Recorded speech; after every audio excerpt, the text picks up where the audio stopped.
Spoštovani, spoštovane, lepo pozdravljeni v imenu Švedskega centra za narodno spravo. Veseli me, da smo se danes v tolikšnem številu zbrali tukaj. Uvodoma se seveda zahvaljujem Društvu slovenskih izobražencev za soorganizacijo in pa Uradu Republike Slovenije za Slovence v zamejstvu in po svetu za sofinanciranje današnjega dogodka.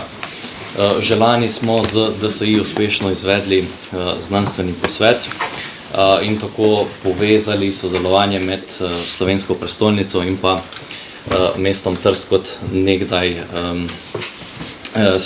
mestom, ki je imelo največji procent slovenskega prebivalstva in poglobili to sodelovanje enotnega slovenskega kulturnega prostora. Letos, se pravi, smo že obeležili 75-letnico Pariške mirovne pogodbe, ki je tako usodno zarezala v ta prostor. Nisem zasledil, da bi potekala kakšnakoli druga okrogla miza ali predavanje na to temo, tako da se glavnima motorjama današnjega srečanja, dr. Renato Podberčiču in gospodu Ivo Jevnikarju, iskreno zahvaljujem za izbiro teme in za organizacijo, kakor seveda tudi vsem referentom, ki boste danes nastopili. Prepričan sem, da bomo slišali marsikaj novega in pa zanimivega. Letos mogoče tudi to posledica, se pravi, da je nekako ta obletnica porinjena malo na stran, zato ker nas v oktobru čaka 100-letnica vzpona fašizma, bo najverjetneje več dogodkov pač letos posvečeno temu. Na Študijskem centru za narodno spravo smo se tudi tej obletnici posvetili, namreč 19. oktobra organiziramo v Pivki enodnevno mednarodno konferenco. Glavni govorec bo oxfordski profesor Richard Bosworth. Sicer bo konferenca potekala v angleškem jeziku zaradi močne mednarodne zasedbe, ampak vas vseeno zelo lepo vabim v Pivko, možno vas bo tudi spremljati na spletu. Želim pa vam danes eno lepo popoldne. Hvala lepa. V zamejstvu pravzaprav velikih spominskih pobud, proslav ne, ker za nas mi ne proslavljamo te razmejitve, ki nas je odrezala od matice, ampak posebnih pobud ni bilo, zato se mi zdi zelo prav, da se danes tem spomnim, čeprav bo seveda spomin, torej ta konferenca ni posvečena velikim mednarodnim temam, diplomatski zgodovini in tako dalje, ampak prav v pogledu v naš prostor, v naše razmere, tudi v zelo težko vprašanja, ki so takrat prizadela naše ljudi.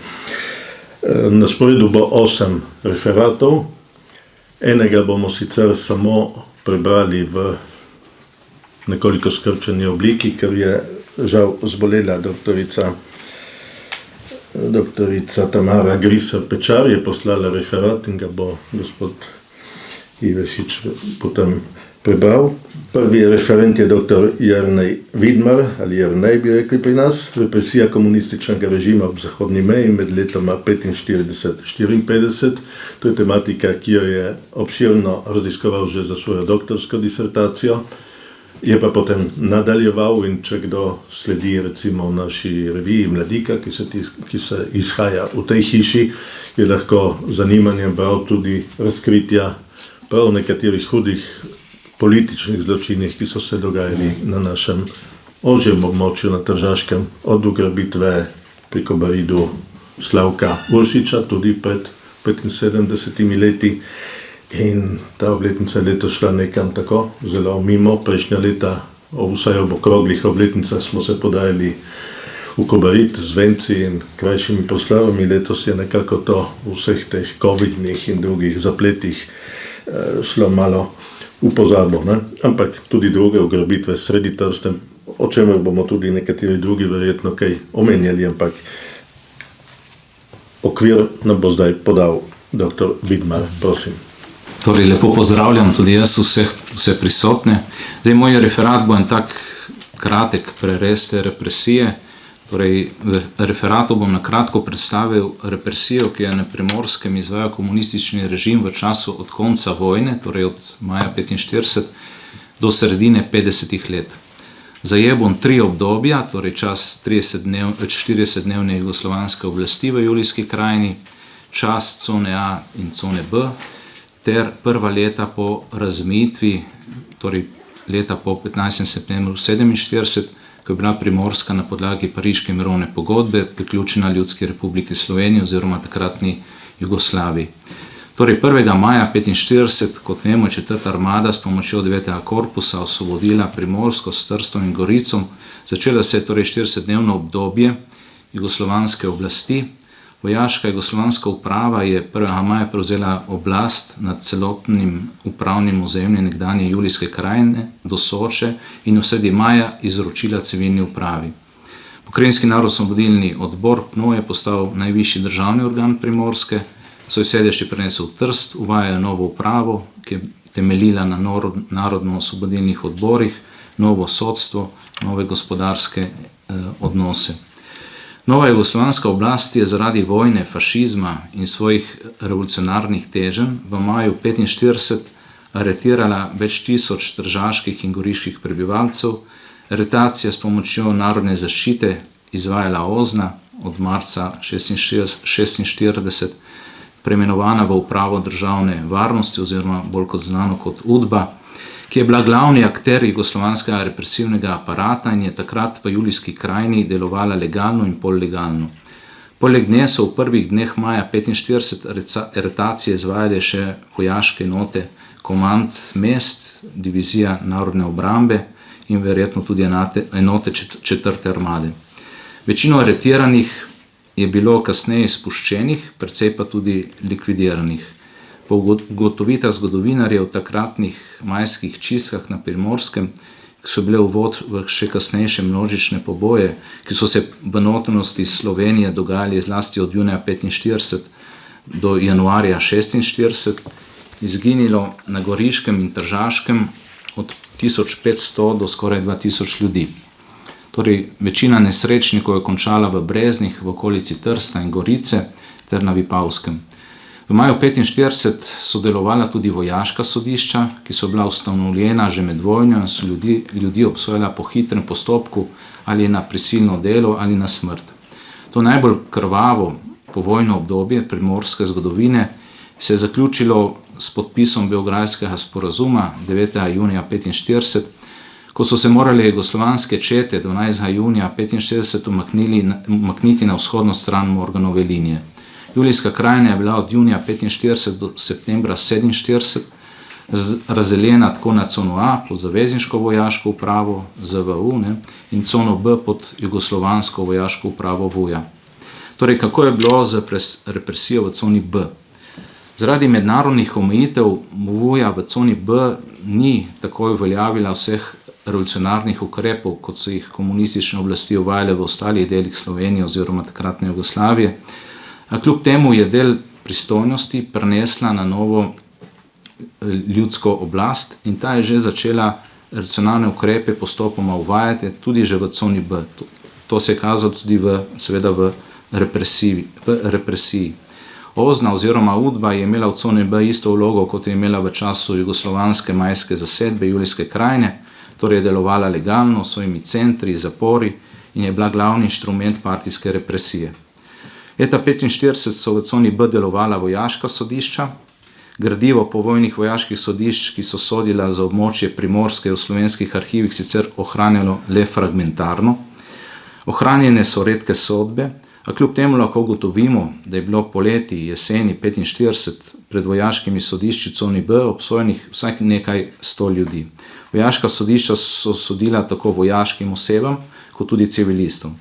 Večina jih je bila obsojenih na zaporne kazni s prisilnim delom, robijo, torej strogi 20 let stroja zapora. Poslani so bili v taborišča v Kočevju in drugod po Sloveniji. Iz fragmentarno ohranjenega gradiva pa lahko ugotovimo, da je bilo nekaj mlajših domobrancev, tudi mladoletni med njimi, in nekaj civilistov, kmetov, obrtnikov, obsojenih na smrt. Slednje je bila kot stranska kazen izrečena zaplemba premoženja. V coni B so politični procesi potekali tudi pred civilnimi sodišči, zlasti pred okrožnim sodiščem v Postojni, ki je imelo sodne pristojnosti nad naslednjimi okraji: Ajdovščina, Črniče, Grgar, Tolmin, Idrija, Cerkno, Koper, Piran, Hrpelje, Kozina, Ilirska Bistrica in Postojna. Iz sodnih poročil vidimo, da so morala civilna sodišča, citiram, aktivno sodelovati pri izgradnji ljudske oblasti v coni B. Sodniki iz cone B so se udeleževali rednih sej v Ljubljani, političnim obtožencem v coni B so sodili po istih revolucionarnih zakonih, ki so bili leta 1945 sprejeti po vzoru Sovjetske zveze v Jugoslaviji, torej zlasti izrazita sta bila zakon o kaznivih dejanjih zoper ljudstvo in državo, ZKLD, in zakon o pobijanju nedovoljene špekulacije in gospodarske sabotaže, ZTŠS. Iz ohranjenih statističnih podatkov lahko ugotovimo, da so pred sodišči v coni B prevladovali politični obsojenci pred klasičnimi delikti. Torej leta 1946 je bilo več kot 90% vseh obsojenih političnih, leta 1947 pa okrog 65 do 70 političnih. Po ZKLD, torej po zoper ljudstvo in državo, so bili obsojeni zaradi sodelovanja s fašizmom, okupatorjem, domobranstva, sovražna propaganda in pobegi iz cone B v cono A. Torej komunistična oblast je začela že v coni B prek civilnih sodišč obračunavati tudi z nekaterimi premožnimi trgovci, saj jih je po zakonu o pobijanju nedovoljene špekulacije in gospodarske sabotaže obsojala na večletne zaporne kazni s prisilnim delom in zaplembo vsega premoženja. Okrožno sodišče v Postojni v coni B izreklo vsaj 13 smrtnih obsodb, vsaj te so dokazljive. Obsojeni so bili na smrt z obešanjem. Primere najdemo tako iz severne Primorske, kot tudi iz Pirana in Kopra. V coni B se je odvijala tudi represija proti duhovnikom, vernikom, napadi na cerkvene procesije, umori nekaterih duhovnikov. Odvijala se je pa represija tudi do pobitih in njihovih sorodnikov, saj so v coni B jugoslovanske oblasti prikrivali grobišča po vojni pobitih in med vojno pobitih. Iz ohranjenih navodil poverništva PNO za Severno Primorje in povernikov narodne zaščite izhaja, da so takratni organi oblasti dali navodila, naj se izbriše vse sledi nad grobovi pobitih narodnih sovražnikov in sploh spomine na nje. Oblasti so nadzirale morebitne prekope, svojce, duhovnike, ki so v prekopih maševali. V coni B so že poleti 1946 in nato v spomladanskih in poletnih mesecih leta 1947 že sprejeli določene politične ekonomske ukrepe v kmetijstvu, ki so prizadeli kmečko prebivalstvo. Obvezna oddaja pridelkov, visoki davki in tako naprej. Zato so ljudje, ki so bežali iz cone B v cono A, prinašali tamkajšnjemu prebivalstvu tudi takšne vesti, citiram, da je v coni B teror, diktatura in neljudska oblast.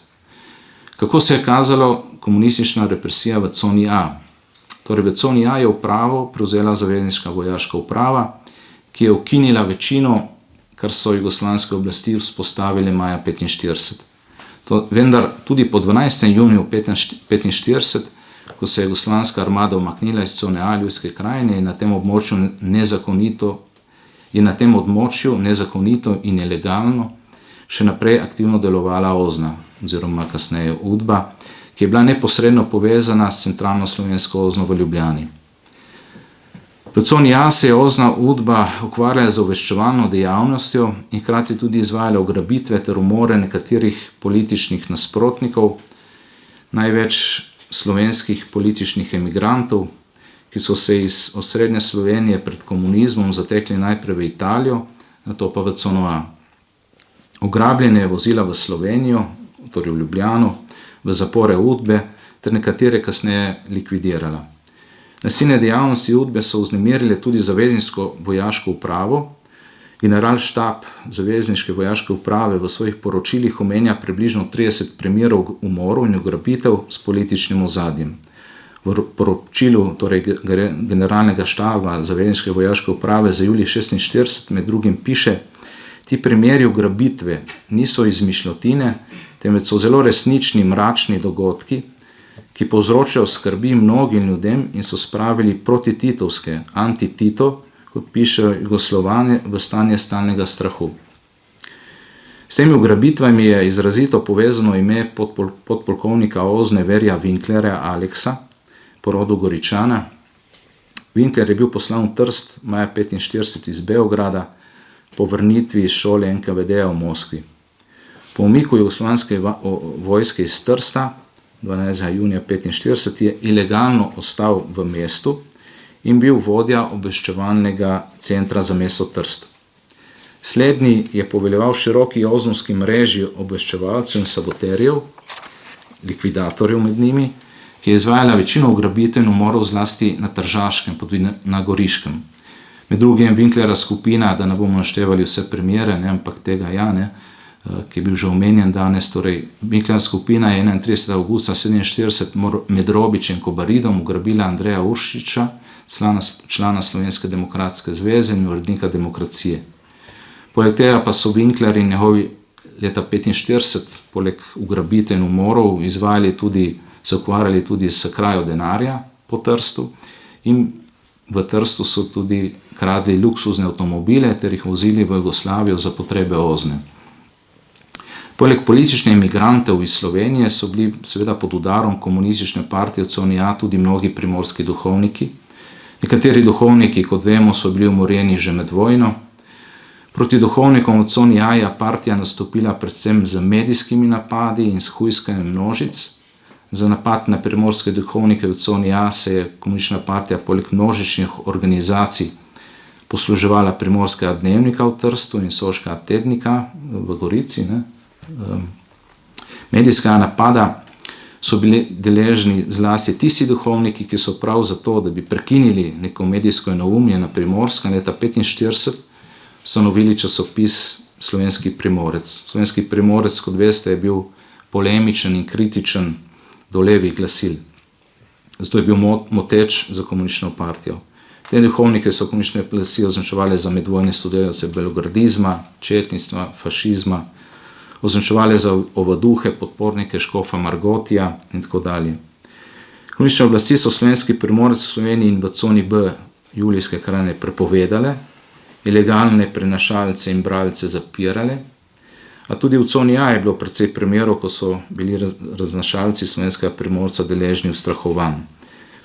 V coni A so medijski in verbalni napadi na duhovnike včasih prišli v fizično nasilje, medtem je najbolj odmeven uboj župnika iz Gorenjega polja Izidora Zavadlava 15. septembra 1946. Druga politična skupina, ki je močno vznemirjala komunistične oblasti v Ljubljani in njihove zaupnike v coni A, je bila Slovenska demokratska zveza, SDZ. SDZ, ki je bila ustanovljena leta 1947 v Gorici najprej, nato v Trstu, je bila paritetna zveza katoliško in liberalno usmerjenih slovenskih primorskih javnih delavcev. SDZ je bila stranka, ki je zagovarjala demokracijo in bila v svojem glasilu Demokracija zelo kritična do komunističnega režima v Jugoslaviji. Zato se je komunistična partija, da bi uničila SDZ, najprej posluževala verbalnih napadov preko svojega časopisja v coni A, preko javnih manifestacij, ki jih večinoma izvajala SIAU, torej Slovenska italijansko antifašistična unija. Člane SDZ, ki so bili za demokracijo pred vojnimi antifašisti, narodnjaki, nekateri celo bivši tigrovci in celo bivši simpatizeri NOB, je zmerjala s fašisti in izdajalci. Iz sovražne retorike je kasneje prešla na ugrabitve posameznih članov SDZ, ugrabitve že omenjenega Andreja Uršiča leta 1947, ugrabitev podpredsednika Tržaške SDZ, Ferdinanda Kaline iz Občin leta 1949. Na udbovski listi za ugrabitev naj bi bilo kar 6 članov SDZ iz Gorice in Trsta. Šikaniran fizičnih groženj je bil deležen tudi predsednik Goriške SDZ, bivši tigrovec in sodelavec NOB Avgust Sviligoj iz Goriških Brd in njegova družina ter njegov brat in njegova družina in še nekateri drugi člani SDZ. Tudi po razmejitvi 15. septembra 1947 je UDBA preko svojih infiltriranih agentov v STO in Italiji spremljala delovanje Tržaške in Goriške SDZ. V Ljudski republiki Sloveniji pa je partijski režim s somišljeniki SDZ ter z ljudmi, ki so na skrivaj brali v Jugoslaviji prepovedano glasilo SDZ Demokracijo, obračunaval na montiranih političnih procesih. To je bilo v coni A. Kako je bilo pa pol represija komunističnega režima po priključitvi Primorske, torej po razmejitvi 15. septembra. Ena prvih sovražnih akcij novega režima 4 dni po razmejitvi, torej 19. septembra 1947, ki jo lahko vzamemo kot vidni simbol začetka represije po priključitvi Primorske k Jugoslaviji, je bil dvakratni izgon apostolskega administratorja Franca Močnika v Italijo. V zadnjem izgonu oktobra je množica vdrla v župnišče v Solkanu in ga razdejala, župnikov sestro pa aretirala. Tako po priključitvi se je na Primorskem okrepila torej represija proti cerkvi, duhovnikom, vernikom, verskim obredom, verskim stavbam, ki je v najbolj primitivni obliki trajala do začetka 60. let. To področje bo podrobneje predstavljeno v drugih referatih. Drugi odraz strahu pred novim režimom so bili množični pobegi ljudi v Italijo, torej pobegi iz socialističnega raja v Italijo. Pred in po priključitvi je iz Primorske zbežalo nekaj tisoč ljudi v Italijo. Če pogledamo severno Primorsko, je veliko ljudi zbežalo iz Vipavskih dolin, Goriških brd, zlasti pa iz Breginskega kota, ker so ostale skoraj prazne vasi. Največ ljudi je zbežalo prav nekaj dni pred razmejitvijo, torej pred 15. septembrom. Iz teh seznamov je vidno 12, 13, 14 ljudje so zapeljali v Karmin in tako naprej, torej so se umikali pred prihodom jugoslovanske uprave. O tem nam pričajo ohranjeni seznami pobeglih, ki so jih sestavljali same okrajne partijske oblasti konec 40 in v začetku 50 let. Kot posod v Sloveniji je UDV tudi na Primorskem vzpostavila gosto mrežo sodelavcev, ki so uvajali sokrajane. Pridobila jih je z vrbovanjem, imela jih je tako rekoč povsod. Med sodelavci UDV je bilo veliko sprevodnikov na vlakih in avtobusih, ki so vozili v zahodno Slovenijo iz notranjosti Slovenije.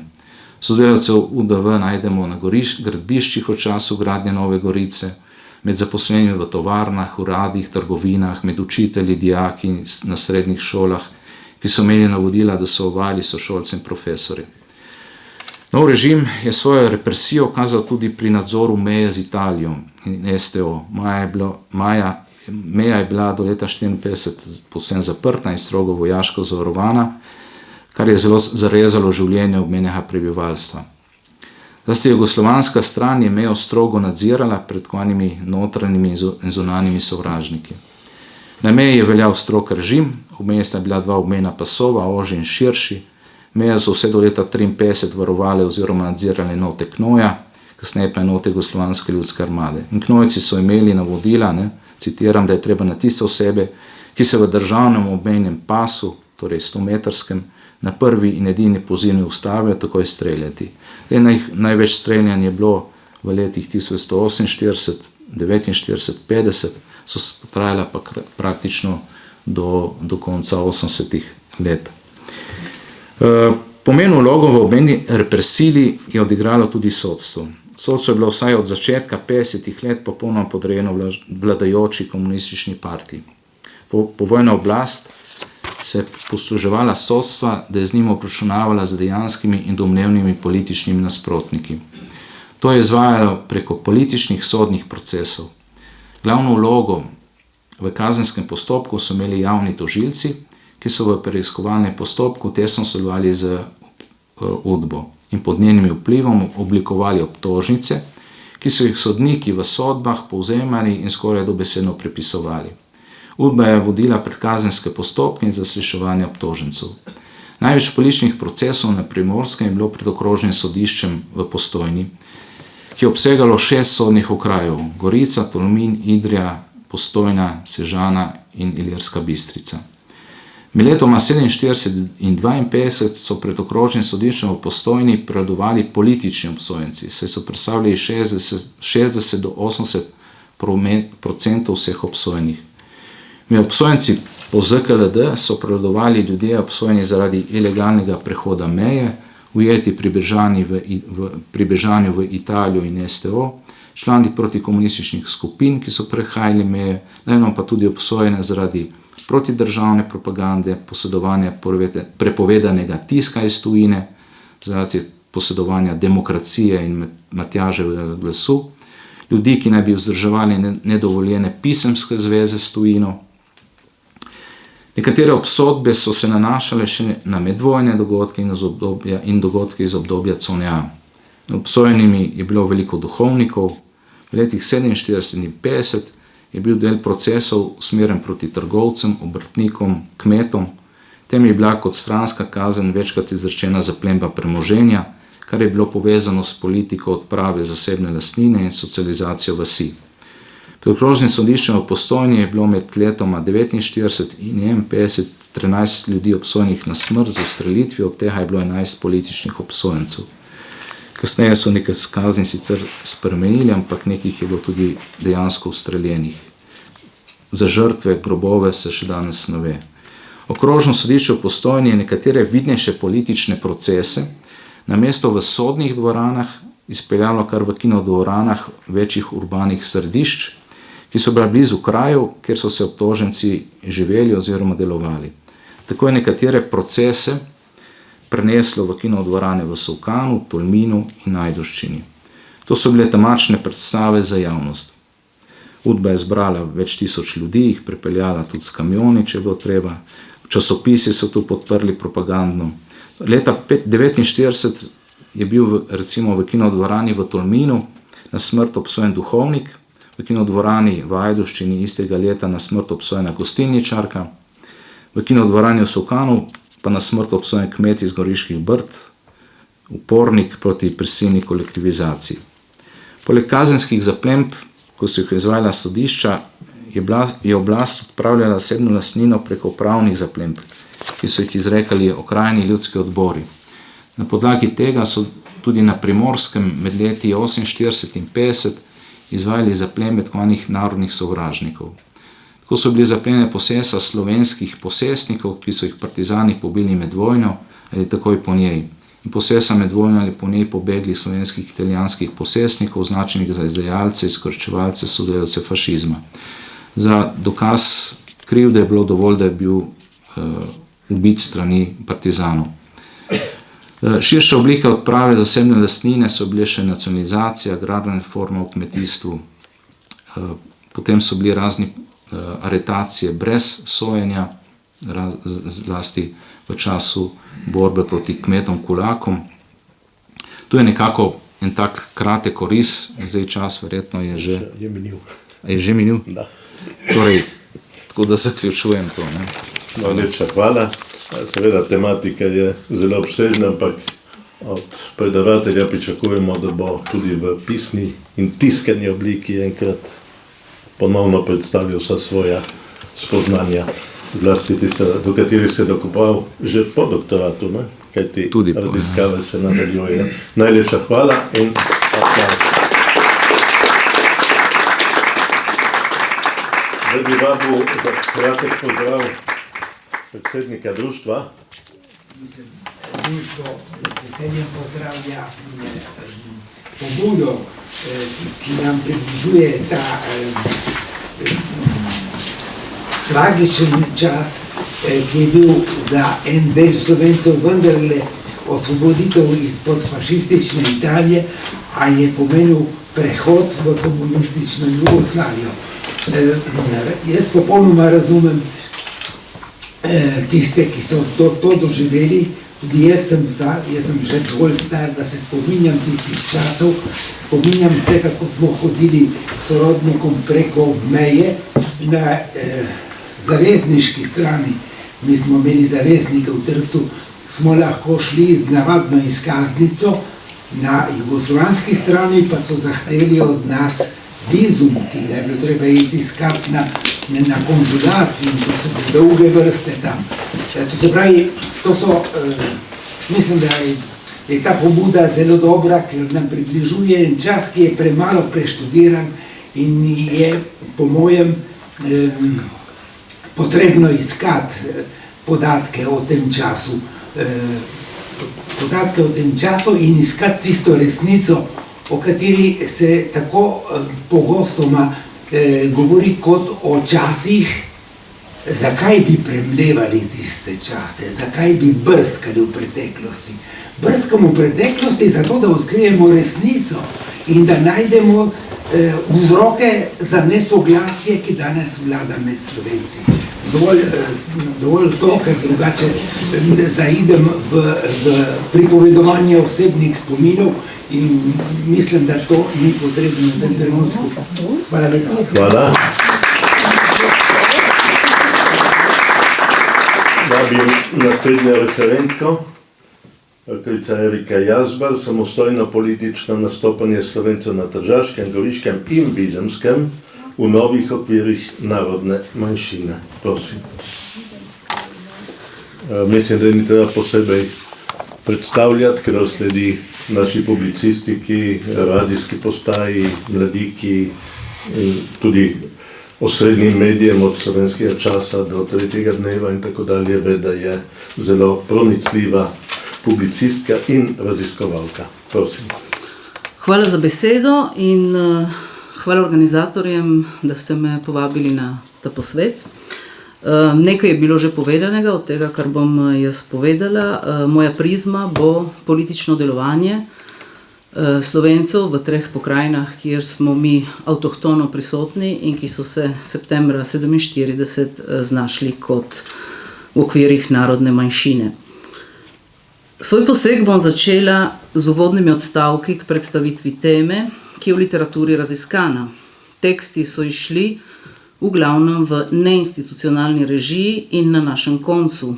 Pričajo pa o nekoč bogatem političnem delovanju, ki se v doslej poznani obliki v zadnjih desetletjih izgublja, kar je delno posledica volilnih reform v Italiji, predvsem pa pokazatelj spreminjanja zavesti o pripadnosti skupnosti, kot smo jo poznali, spreminjanja njene identitete in odnosa do italijanske večine. Ko premoreš vedno manj diferenciranih slovenskih sredin, ki samostojno ali opredeljeno v okviru vsedržavnih strank dorečejo svoje politične zahteve, ko nagovarjaš čim bolj neideološko in krajevno, pomeni, da se izgublja tudi politično opredeljena narodna skupnost, ki ne čuti več potrebe, da bi bila subjekt. Za zunanjega opazovalca je manj očitno, saj še naprej premoreš odlične zborovske sestave in odmevne dogodke, tvoja definicija pa z narodne drsi v jezikovno ali niti ne. Vedno pogosteje si slovensko govoreči italijanski državljan, na to postaneš tudi slovensko govoreči italijanski državljan. Že vrsto let se časnikarji soočamo z zadrego pri opredelitvi kandidatov, ki jih najdemo na domala vseh listah in so ali bi lahko bili Slovenci. Zanje pa ne moremo trditi, da je slovenstvo del njihovega političnega delovanja. No, leta 1947 ni bilo tako. V nobeni od 3 pokrajin, ki jih bomo pobliže preleteli. Narodne in ideološke meje so bile jasne, kot bela črta, ki so jo potegnili preko nekoč enotne Goriške. Največji poznavalec tematike, o kateri je govor, je tu prisoten, Ivo Jevnikar, ki nosi tudi največ zaslug, da so teksti, članki, razprave in knjige o tej temi izšle. Odgovarja za tisto neinstitucionalno režijo, ki sem jo prej omenjala, kar v bistvu pomeni, da je nastajala na osebno pobudo in v prostem času, ko se je stroka ukvarjala z drugim. Za zbirko belih priročnikov, ki so izhajali 3 desetletja pri krožku za družbena vprašanja Virgilšček iz Trsta, je uredil, zbral, spodbudil, napisal, omogočil izid številnih raziskav, pregledov, diplomskih nalog, ki se pobliže ukvarjajo s političnim delovanjem Slovencev v sedanjih mejah Italije v predvojnem in povojnem času. Gre za dragoceno zbirko, velik poudarek je na samostojnem slovenskem političnem nastopanju, ki je bilo v veliki meri nekomunistično.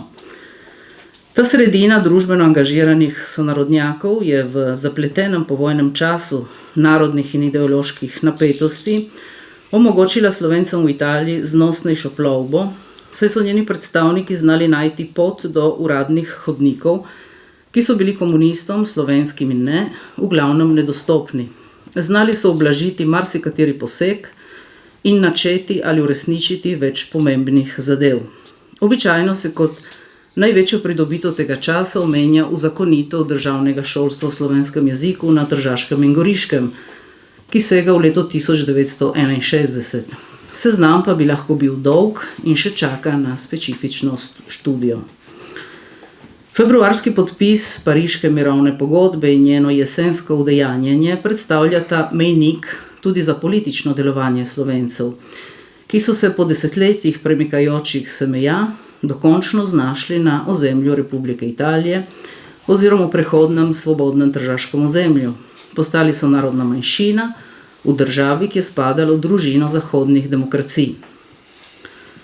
Prizadevanja za drugačno razmejitev, pri katerih so bili v poldrugem letu soudeleženi domali vsi slovenski družbeni akteri, vključno z duhovščino, so se takrat zaključila. Popustila je z njimi povezana forsirana enotnost. Diferenciacija, ki je izhajala iz medvojnega in povojnega dogajanja, se je lahko izrazila v bolj svobodnih in javnih oblikah. Ohranjale so se tudi nekatere tradicionalne ideološke razlike iz predvojnih časov. Goriška, Tržaška in Videmska so tri pokrajine, kjer smo Slovenci v Italiji avtohtona manjšina in še danes organizirano prisotni. Vsaka od treh ima svoje zgodovinske, družbene, jezikovne, kulturne, narodne in politične specifike, ki so bile prisotne tudi pred letom 1947. Slovenska Benečija z Nadiškimi in Terskimi dolinami ter Rezija so pod Italijo od leta 1866. Asimilacijski pritisk je imel v teh krajih ob podpisu Pariške mirovne pogodbe že dolgo brado. Na Videmskem niso poznali slovenskega šolstva, niti organizacij, povezav z matičnim prostorom je bilo bistveno manj. Slovenci na tem koncu so do odobritve zaščitnega zakona za Slovence leta 2001 postali v bistvu nepriznana manjšina. Čisto drugačna slika je bila leta 1947 na Goriškem in Tržaškem, ki sta skupaj z deželico pod Svetimi Višarjami, torej Kanalsko dolino, prešla pod Italijo po prvi svetovni vojni.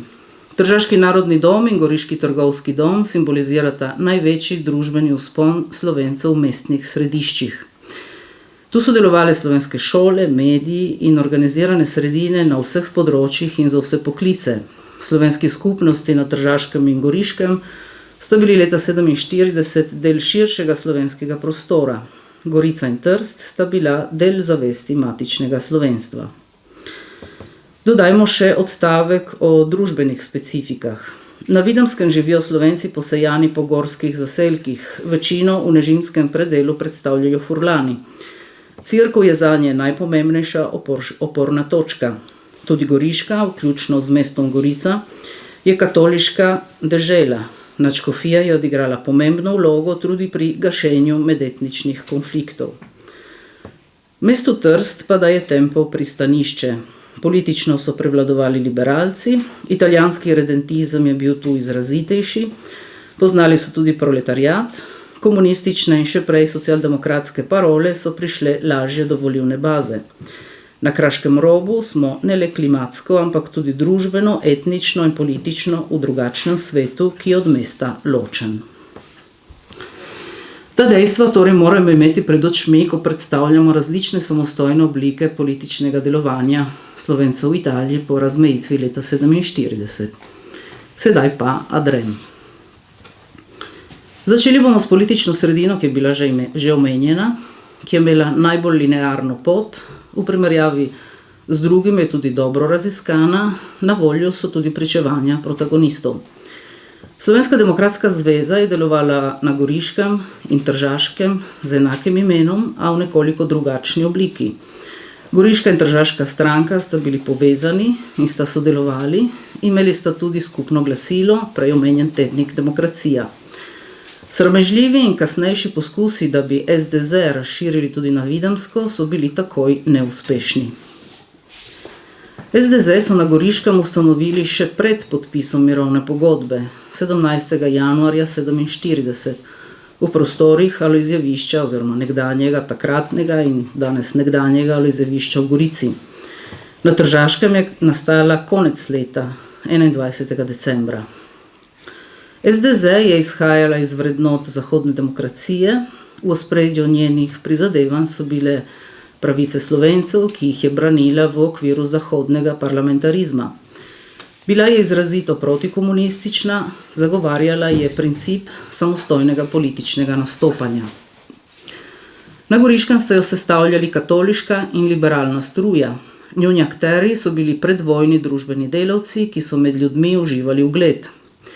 Na katoliški strani je to bil Anton Kacin, na liberalni August Filigoj, ki je bil vodilna osebnost goriške SDZ do ukinitve stranke leta 1975, ko je iz nje tudi na Goriškem nastala stranka slovenske skupnosti, ki deluje še danes.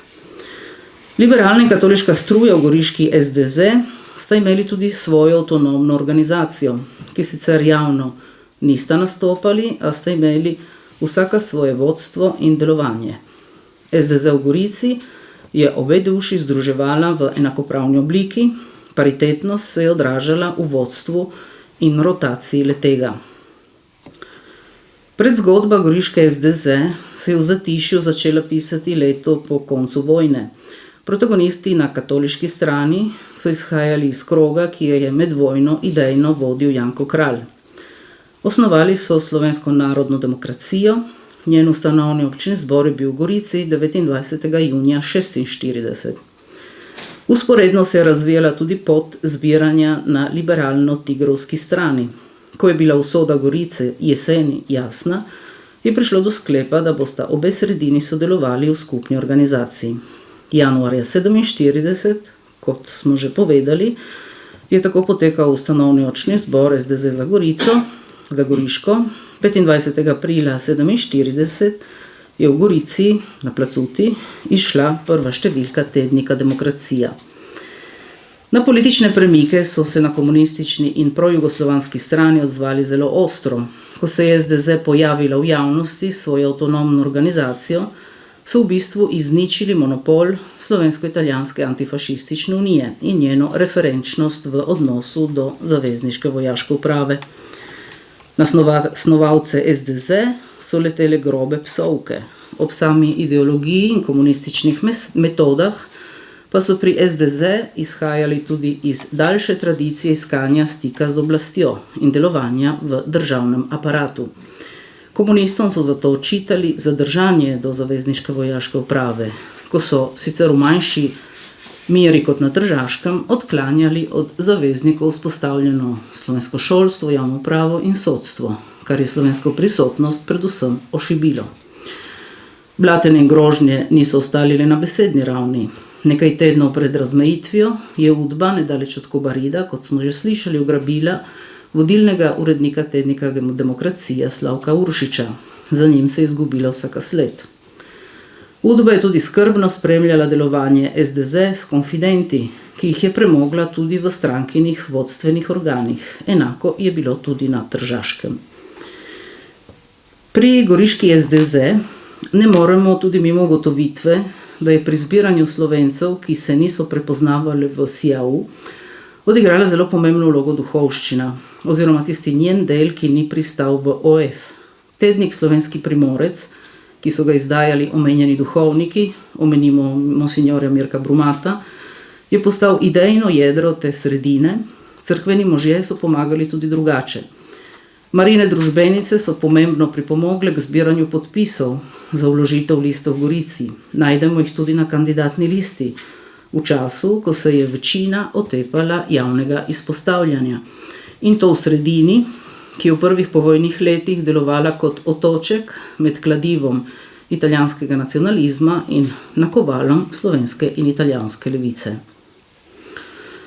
Prvi volilni rezultati na občinskih volitvah v Gorici leta 1948 so odgovorne pri goriški SDZ nekoliko razočarali.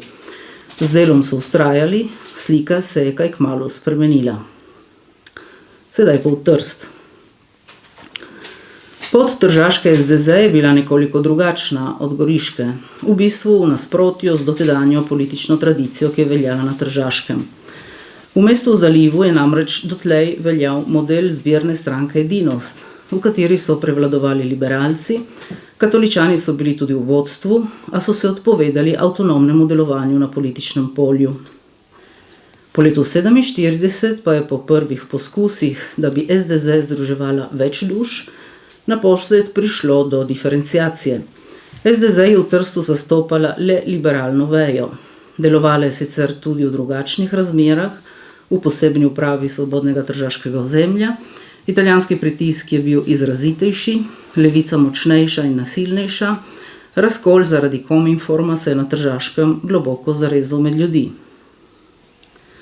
Tržaška SDZ svojo listo na volitvah ni nastopala, temveč je z različnimi dušami, ki so delovali ločeno, združila moči v neodvisne slovenske liste, ki jim je bilo skupno to, da so se prepoznavale v zahodni demokraciji. Na poti ustanavljanja strank in gibanj so se v javnosti najprej pojavili katoličani, ki so v povojnem času premogli svoje ločene stranke, tudi po zaslugi političnih beguncev in v Gorici formiranih kadrov. V prvem povojnem času so se zbirali predvsem okoli duhovnika Petra Šorlja. 20. julija 1947 so ustanovili Udruženje slovenskih in hrvaških krščanskih socialcev, ki je mesec kasneje podpisalo sporazum o skupnem programu s pripravljalnim odborom tržaške SDZ. Septembra je udruženje vstopilo v SDZ kot samostojna skupina s tretjino članov v vodstvu. SDZ za svobodno tržaško ozemlje so naposled ustanovili 21. decembra 1947 v dvorani Odeon v Trstu. Pripravljalni odbor je sicer deloval že od pomladi, ko je stopil v stik s sorodno goriško stranko in se dogovoril za skupno izdajanje glasila. Po letu dni pa se je udruženje umaknilo iz SDZ in 1. avgusta 1948 ustanovilo Slovensko krščansko socialno zvezo, ki je bila od SDZ ločena, a je s SDZ tesno sodelovala. Tudi SDZ za svobodno tržaško ozemlje, ki ga je v tem času poosebljal Josip Agnelletto, je bila izrazito antikomunistično naravnana.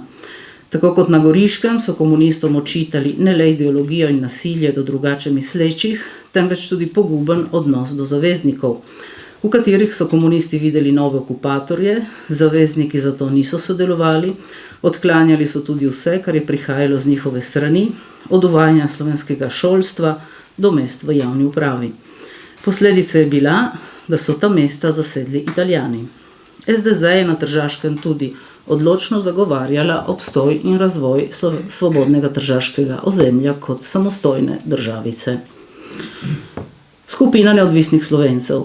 SJAV sta spomladi leta 1948 zapustila odvetnika Frane Tončič in Josip Ferfolja, ki sta bila dotlej znani imeni tudi v vodstvu organizacije. SJAV sta očitala nasilne metode, podpirala sta delovanje v okviru demokratičnega zahodnega sistema. S somišljeniki sta ustanovila skupino neodvisnih Slovencev, ki se je zavzemala za obstoj svobodnega tržaškega ozemlja, na volitvah samostojno ni nastopala, je pa sodelovala z različno usmerjenimi slovenskimi skupinami, med katerimi je bila tudi SDZ. V svobodnem tržaškem ozemlju so bile prve volitve junija leta 1949, najprej v Trstu, teden kasneje v okoliških občinah. Demokratični tabor nad rezultatom ni bil navdušen, tudi v Trstu so z delom vztrajali in slika se je nekoliko spremenila.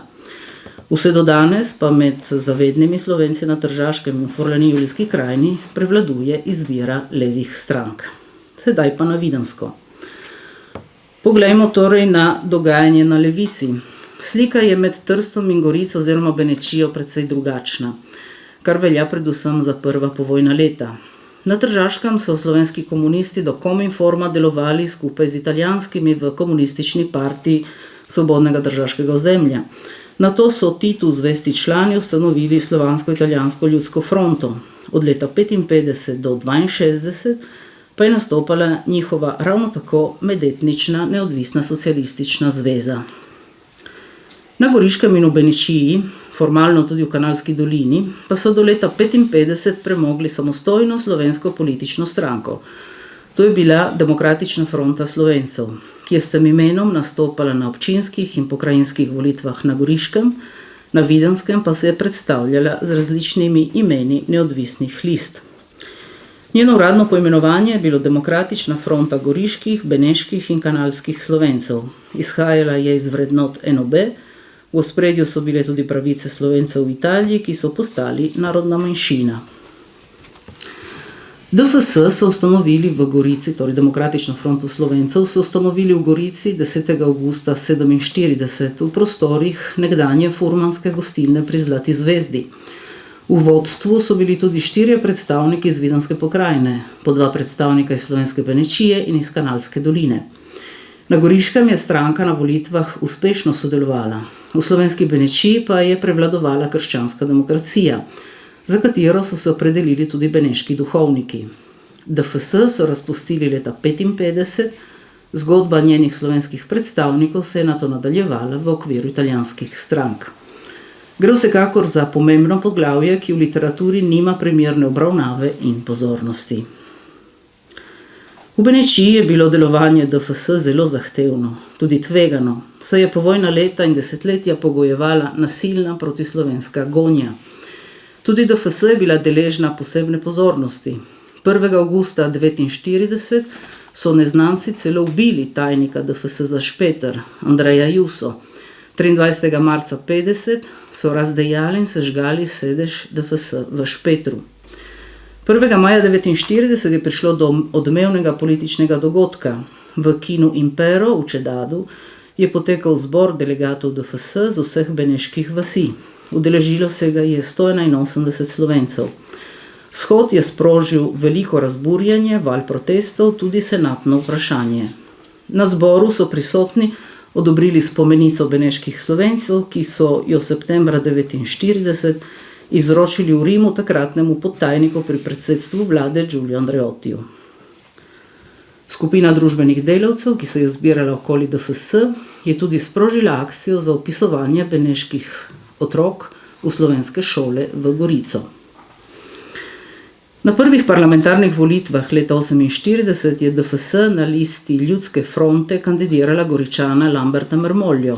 Takrat se je začela tudi praksa slovenskih kandidatov na levičarskih listah, ki se nadaljuje še danes, vključno z nedeljo, ko imamo na listi danes Demokratske stranke Tatjano Rojc. Na občinskih volitvah v Gorici je stranka leta 1948 zbrala skoraj 2-krat več glasov kot SDZ. Uveljavila se je tudi v slovenskih občinah na Goriškem, kjer so bile volitve leta 1951. Potekale so tudi v Slovenski Benečiji, kjer se je DFS predstavila s slovenskimi krajevnimi listami, predvsem s simbolom smreke. Simboli in liste so bili pripravljeni za vse občine v Benečiji, a ponekod jih niso mogli predstaviti, saj so jim preprečili, da bi zbrali dovolj podpisov na več načinov. Notari niso verovili podpisov, na terenu so jim nagajali kominformisti in predstavniki krščanske demokracije. Slovenska imena so sicer nastopala tudi na njihovih listah, a so bila v glavnem narodno nezavedna. V Benečiji je, kot rečeno, prevladovala krščanska demokracija, DFS je dober rezultat zabeležila v Tipani in Grmeku.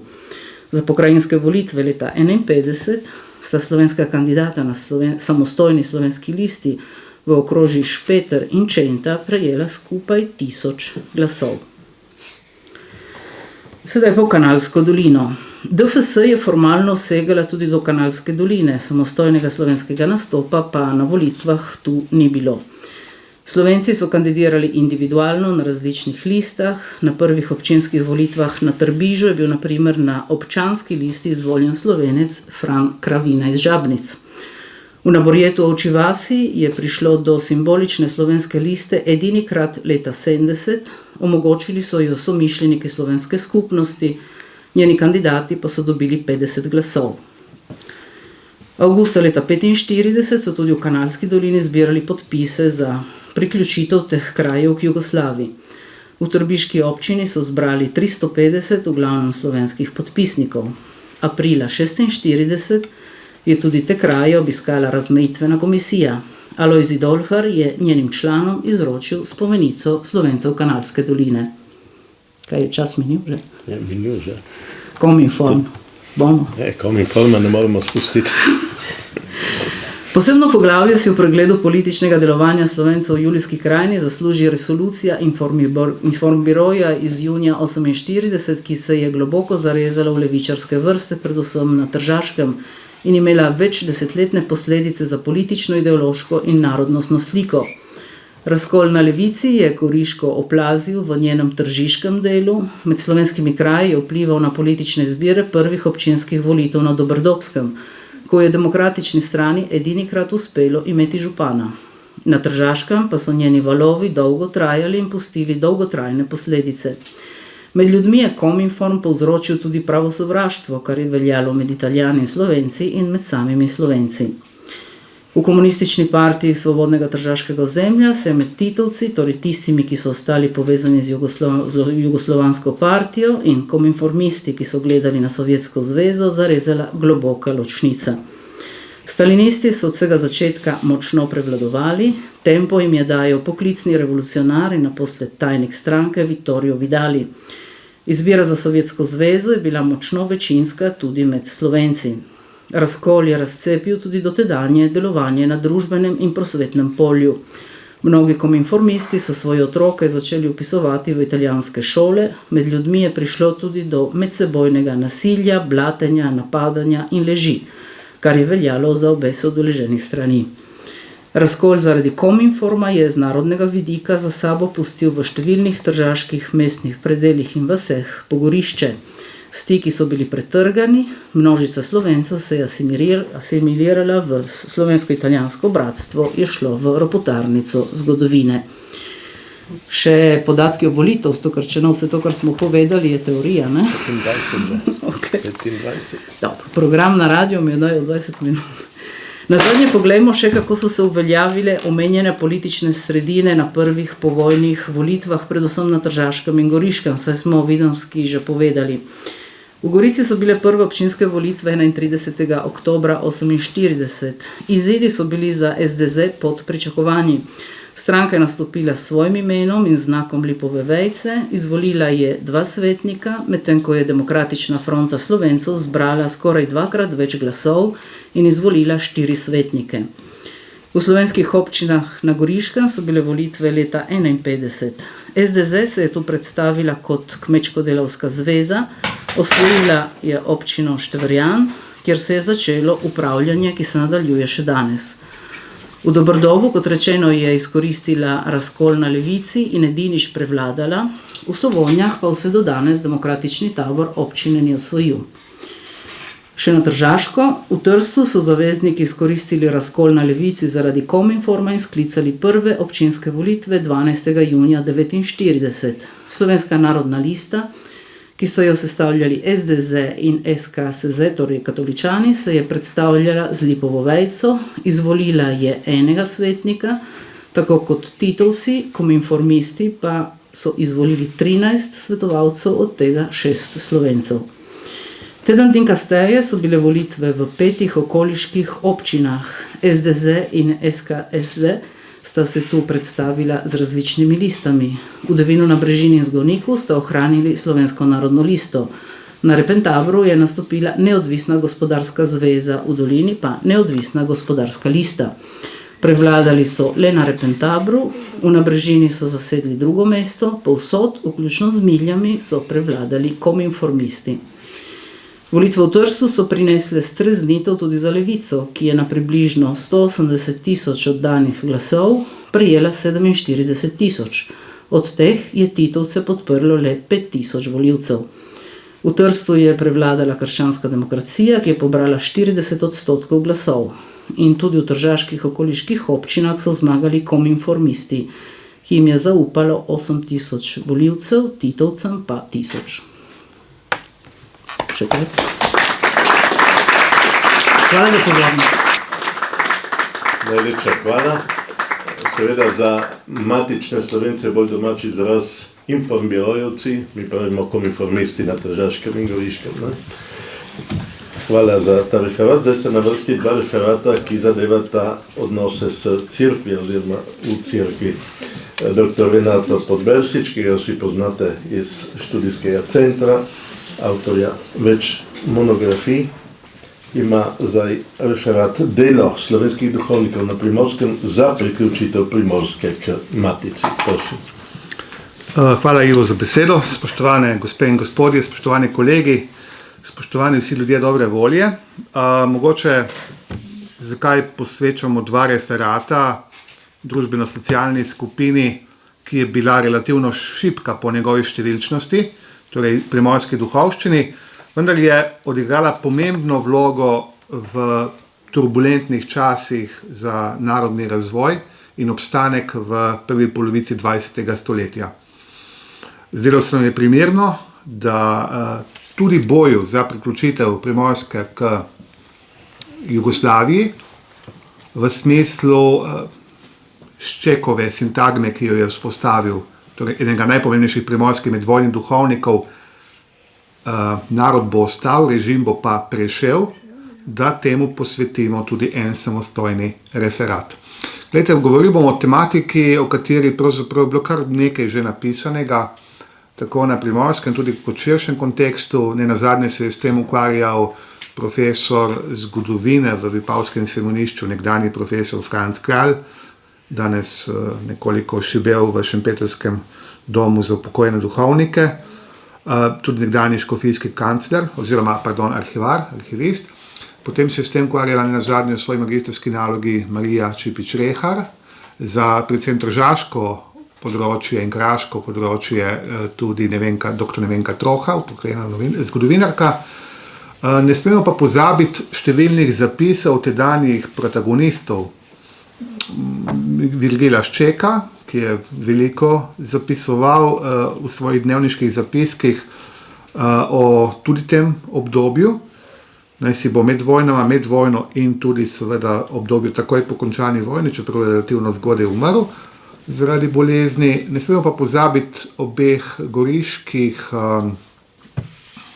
ljudi, duhovnikov, vse prisotnih intelektualcev, tako Alojzija Novaka, medvojnega črniškega dekana, potem kanonika stolnega kapitelja v Gorici in pa seveda škofijskega kanclerja dr. Rudolfa Klinca.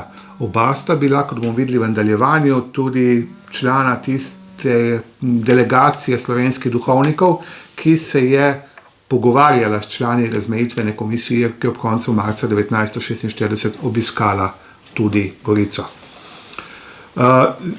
Še en vidik, preko začnemo samo razpravo oziroma sam referat. Slovenski duhovniki so bili tisti intelektualci, ki so zaznamovali naš slovenski narod v obdobju med obema vojnama, tudi med drugo svetovno vojno nenazadnje. Konec koncev edina intelektualna skupina, ki je v večjem številu, govorimo o nekaj 100 pripadnikih, lahko vztrajala s preganjenim narodom, ki mu je fašizem namenil kruto usodo.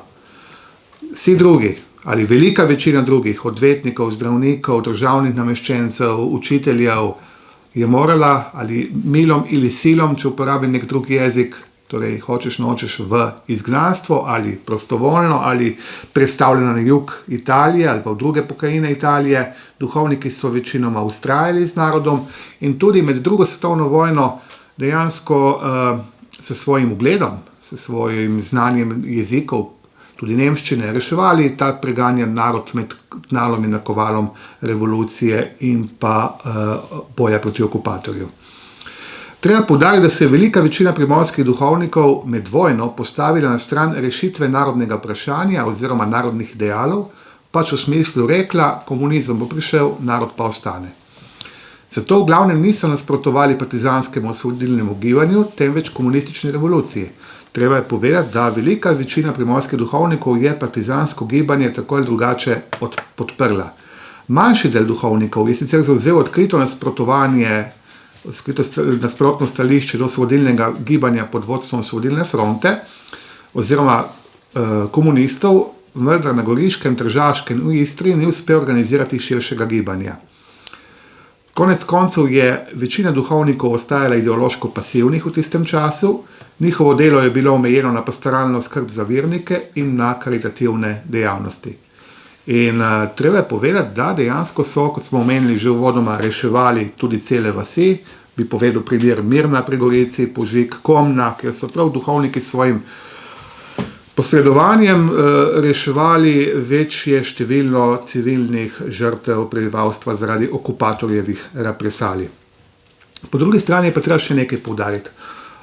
Ob koncu druge svetovne vojne nam seštevek pokaže, da je partizansko revolucionarno nasilje tudi na Primorskem zahtevalo več žrtev med samimi duhovniki kot okupatorjev nasilje, tako italijansko kot nemško, kot četniško nasilje, ki je tudi bilo prisotno. In če pogledamo... Srbsko-četniško, seveda, srbsko-četniško, ja. In pa seveda, če seštevek povzamemo, ugotovimo, da so partizani na Primorskem pobili 10 duhovnikov.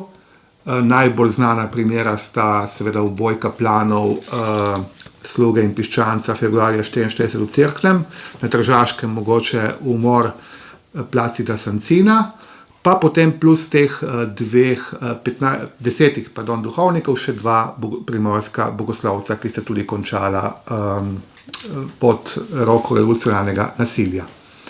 Zdaj, če pogledamo obdobje med vojnama in seveda krut italijanski teror, ki v fašistični obliki ni prizanašal niti naše duhovščine, in se smemo čuditi, da je velika večina duhovnikov bila iskreno navdušenih, ko je vojna se končala in so, kot je poročal kardel Titu, Slovenci v Trstu, Gorici in drugod na Primorskem ob osvoboditvi, če citiram kardelja, dobesedno ponoreli od navdušenja za Jugoslavijo.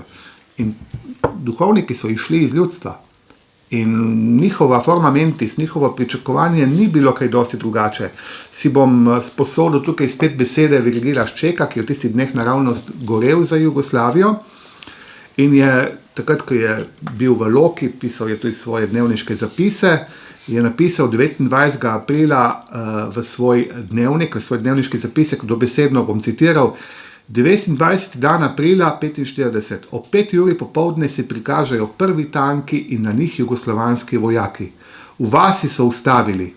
Ljudje so bili presenečeni, od veselja noreli. Tekali so v hiše po že pripravljene zastave, na poti so čakali množice in sklikali: živijo naši fantje.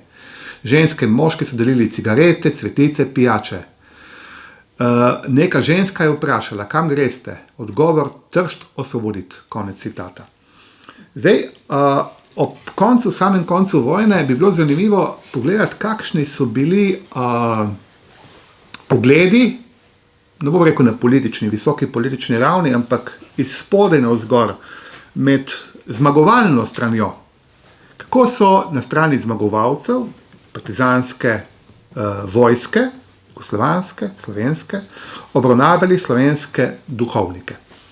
In zelo zanimiv zapis bom citiral, ki ga je podala Živa Beltram, zelo znana aktivistka, pa še kaj zraven, ampak danes ni tema našega referata o tem, na zborovanju aktivistov Goriškega okrožja, ki je potekalo 3. julija 1945. Citiram: spoštujemo vsakega poštenega duhovnika. Duhovnika pa, ki zlorablja svoj poklic v ta namen, da seje razdor med nas, vidimo ne več duhovnika, ampak fašista, ki je za svoja dejanja še toliko bolj odgovoren, ker bi moral radi svojega poklica imeti še večjo odgovornost in razumevanje za potrebe svojega ljudstva. Vodstvo komunistične stranke, zmagovite komunistične stranke, je tedaj predlagalo enotno organizacijo duhovnikov na Primorskem, na obeh straneh poleti, kot smo že slišali v prejšnjih referatih, razdeljene Primorske na cono A, cono B, torej demarkacijske črte, in pripravo posebne konference. Duhovniki naj bi se odločili, ali podpirajo vključitev v Jugoslavijo. V skladu s to usmeritvijo so na seji predsedstva Slovensko-italijanske antifašistične unije, to je bila neke vrste bratska organizacija vseh, recimo temu demokratično-levičarsko usmerjenih Slovencev in Italijanov na Primorske, neke vrste naslednica Osvobodilne fronte, in 20. julija 1945 so na seji bomo rekli, predsedstva te organizacije priznali sicer primorski duhovščini njeno vlogo v boju za slovenstvo na Primorskem, ampak jim hkrati zabičali: mi vabimo ne z namenom, da jih prisilimo, da se politično opredelijo, ampak da jasno obsodijo one izdajalce, ki so sodelovali z okupatorjem.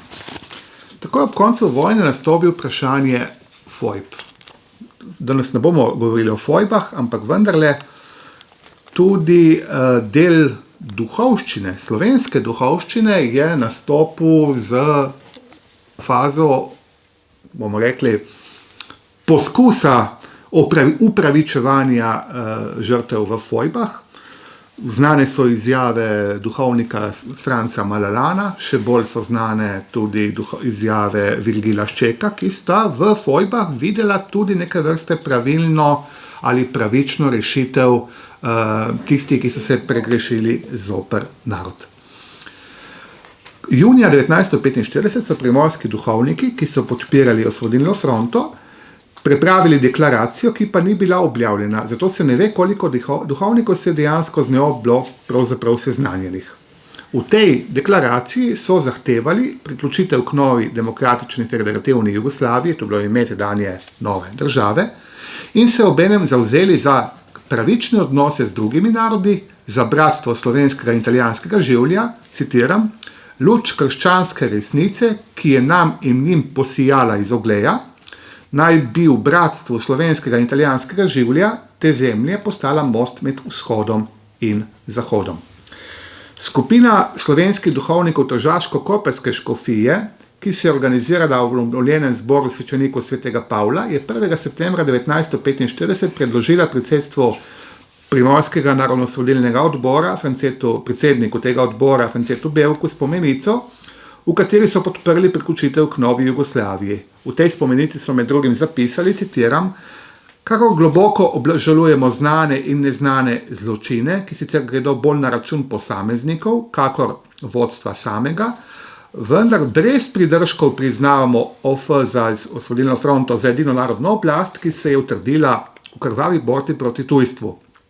S vso iskreno hvaležnostjo ugotavljamo, da je Osvobodilna fronta na tem, da uresniči davni sen naših očetov po združeni Sloveniji, v kateri bosta vključena Trst in Celovec. Trst in Celovec, torej konec citata. Podobno spomenico so sprejeli 27. septembra 1945 duhovniki v vzhodnem primorskem okrožju, ki je bilo vključeno v tedanjo cono B. V njej so soglašali s programom Osvobodilne fronte in delovanje ljudske oblasti in odklonili tistim podporo, ki so se izrekli proti novim oblastem, pravico govoriti v imenu primorske duhovščine. Obenem so poslali tudi spomenico zahtevo po priključitvi svetu zunanjih ministrov v London, priključitvi seveda k tedanji Jugoslaviji. Že septembra 1945 se je jugoslovansko vodstvo zavedalo, da obstaja nevarnost, da Italija obdrži območje Gorice, Tržiča, potem Trsta, Nabrežine, Krasa. Na nevarnost meje, ki bi Slovenijo odrezala od morja, je opozarjal tudi duhovnik in politik, že omenjeni Virgil Šček. Jugoslavija je res imela veliko morja v Dalmaciji in Istri, a je bila, kot je Šček zaupal tedanjemu šefu partije na Tržaškem, Borisu Krajgerju, federativna država, Istrsko in Dalmatinsko morje je Hrvaško, Slovenci pa smo narod, smo ob morju in morje je naše. Konec citata. V glavni odbor preomenjene SIAU so 30. septembra 1945 vključili tudi duhovnika Boža Milanoviča, sicer Hrvata iz Istre, ki je pa večino življenja deloval v Trstu.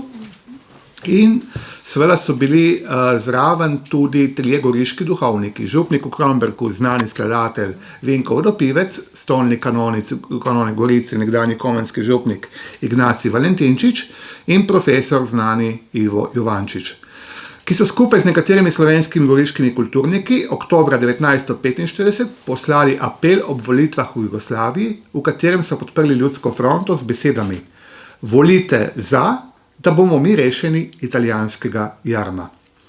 Pred prihodom razmejitvene komisije je ta krog slovenskih duhovnikov izdal tudi brošuro z naslovom Razgovori in članki, primorska duhovščina za FLRJ. To je bilo novo ime Jugoslavije od volitev jeseni 1945 naprej. Boris Krajger, danes že omenjeni, je januarja 1946 menil, da je slovenska primorska duhovščina v velikem delu nacionalno poštena in nadaljeval, citiram: nikdar jih nismo ovirali v njihovih resničnih verskih in cerkvenih opravilih. Ne moremo pa dopustiti, da bi zunanji narodni sovražniki, ki bi jo protislovenski in protidemokratični, profašistični škofje Margoti in Santin ščuvali na narodno izdajstvo. Velik del goriške duhovščine naj bi vse bolj postopal po njihovem mnenju, torej partijskem mnenju, proti narodni in proti ljudski poti in s tem preprečeval, da bi primorska duhovščina dosegla zaradi svojih zaslug za rehabilitacijo celotne duhovščine. Drugi krog primorske, zlasti goriške duhovščine, ki je, tako kot je pravil Krajger, ali kot je zastopal Krajger, se bolj stopal po Rožmanovih sledeh škofa Rožmana, je že po leti 1945 odkrito nastopil proti Osvobodilni fronti oziroma že omenjeni SIAU.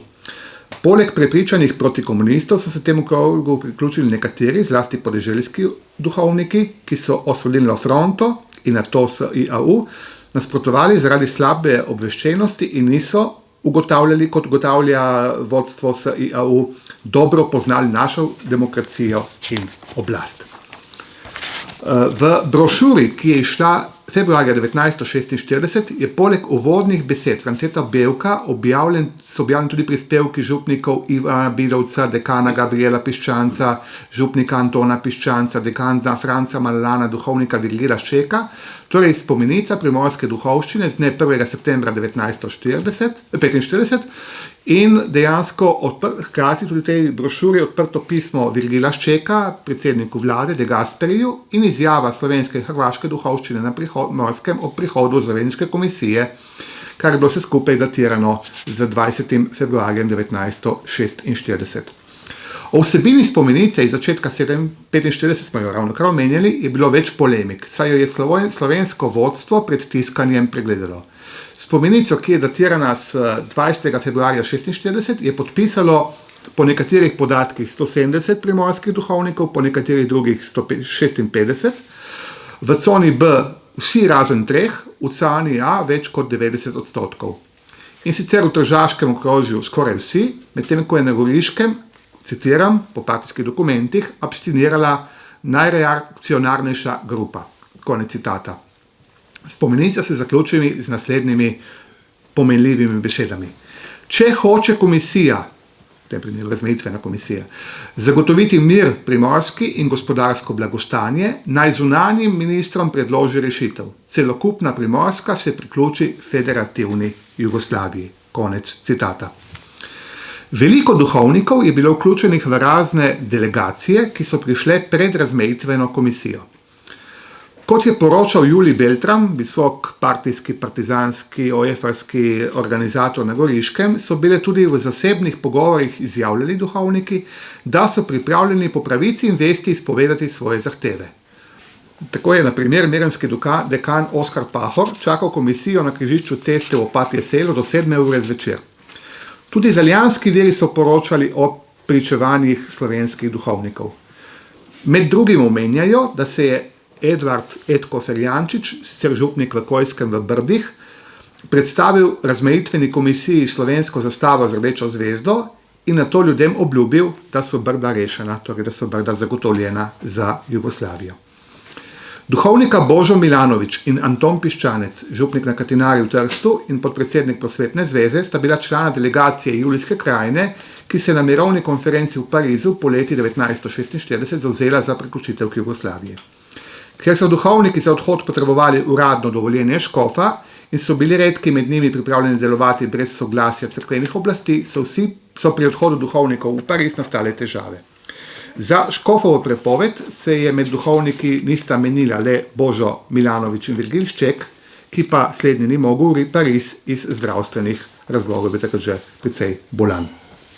Zanimivo je pričevanje doktorja Rudolfa Klenca, poznejšega škofijskega kanclerja, med vojno župnika v Velikih Žabljah na Vipavskem, ki je izdal tudi svoje spominske zapise iz tega časa, in prav na koncu teh njegovih zapisov imamo pronicljiv pogled na delo razmejitvene skupine oziroma razmejitvene komisije, ki so jo sestavljali predstavniki velikih zmagovalnih sil druge svetovne vojne, torej Velike Britanije, Sovjetske zveze, Francije in ZDA, in je mudila se na Primorskem v tistih pozno zimskih oziroma zgodnje pomladnih dneh 1946. 27. marca je prišla tudi v Gorico. In v Gorici so jo sprejeli oziroma so bili sprejeti strani komisije 3 glavni duhovniki, intelektualci tistega časa, tudi protagonisti izdajanja slovenskega Primorca, že danes omenjenega časopisa, ki je konca avgusta 1945 izhajal v Gorici in dejansko zagovarjal slovensko stvar, zagovarjal seveda priključitev Jugoslaviji, ki pa naj bo demokratična in odklanjal popolnoma komunizem. No in Rudolf Klinec je bil skupaj z Alojzijem Novakom in Alfonsom Čukom, tri, bi rekel, perle tistega časa na Goriškem, med duhovniki, povabljen pred komisijo. Tam so jih spraševali o stanju župnij na Goriškem, o njihovem kratki zgodovini, kdo jih vključuje, katerim jeziku potekajo obredja in tako naprej. In ne bom prebiral, to si lahko preberete v njegovih dnevniških zapisih, knjiga je šla pred dobrim desetletjem, ampak prebral bom zadnji del. Kakšen je vtis dobil monsignor Klinec, potem ko je opravil razgovor skupaj s sobratoma pred zavezniško razmejitveno komisijo. Vtisi. Govorili smo samo o goriški občini, brez vsakega namiga na dnevno politiko. Komunizem, torej je šlo samo za začrtanje meje pri Gorici. Storili smo svojo narodno dolžnost, ker smo skušali prikazati, da je Gorica obdana slovenskimi vasmi z izjemo pri Ločniku. Niti partizani, če bi bili zraven, bi nam ne mogli ničesar očitati z narodnega vidika. Sploh ni bilo govora o kakej umestni mednarodni coni. Gre samo za začrtanje meje med Jugoslavijo in Italijo, in ni torej niti govora o kakem stato cuscinetto, žepna državica. Zavezniki hočejo torej dokončno urediti našo deželo in se umakniti. Ni govora o vojni, zato nobenih utvar našemu ljudstvu.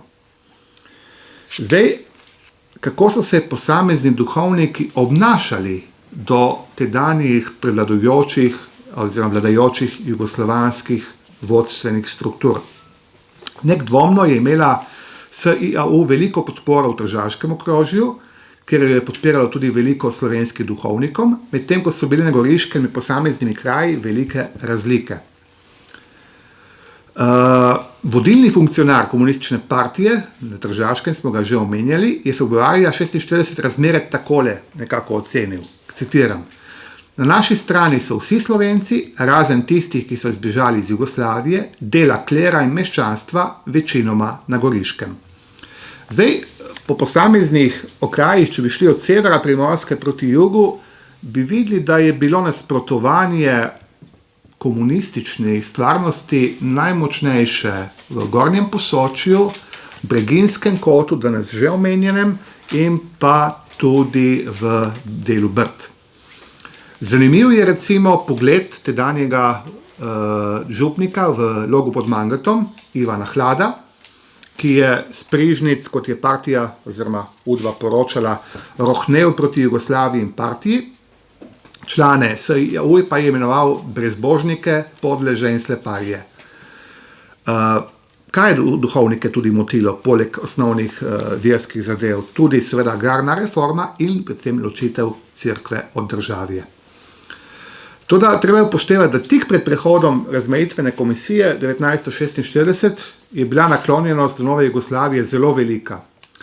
In partijski dokumenti ocenjujejo to čas kot odlično razpoloženje med ljudstvom in kot pravijo posebej, lojalna je bila tudi velika večina duhovnikov.